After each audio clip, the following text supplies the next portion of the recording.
Good morning, dear students. Welcome to the social class. Just a small recap that we started the geography chapter resources, and in that module we have completed the classification of resources on different bases. In the last topic we have studied national and international resources. Moving further, we'll start from the status of development. According to status of development, it will be divided into 4 groups. First is potential resource.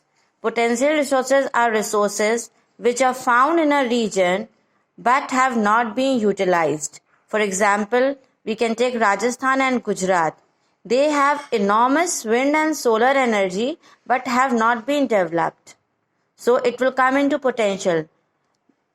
I repeat, potential resources are the resources which are found in a region but are not utilized properly. Then, developed resources. Developed resources are those resources which are surveyed and their quality and quantity have been determined for utilization. Developed resources are those resources that in an area we know these are the resources in this much quantity, but it depends upon the technology. It depends upon the technology and level of their feasibility that they know how to use that. If the technology is there, then the resources will be developed of that area. I discriminate again both. Potential resources are those resources which are found in a region but are not utilized, and developed resources are those resources which are found in a region and even utilized with the technological help. Then next is stock.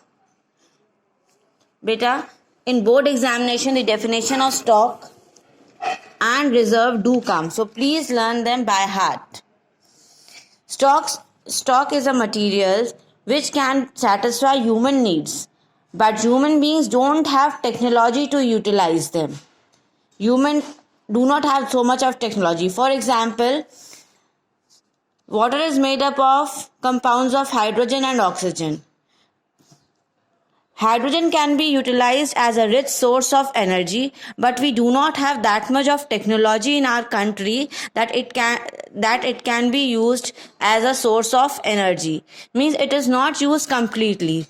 So it is considered as a stock. For example, at home also we have some stock which is kept for extra utilization. Similarly, in this resources, stock is that material which we have, but it is only kept and is not being utilized because of lack of technology. Reserves are the subset of stock. For example, river water is used for generating hydroelectric energy, but it is used to a limited extent. Means it is kept for future. Immediately we are not using it, it is kept as a reserve so that in times of problem it can be utilized.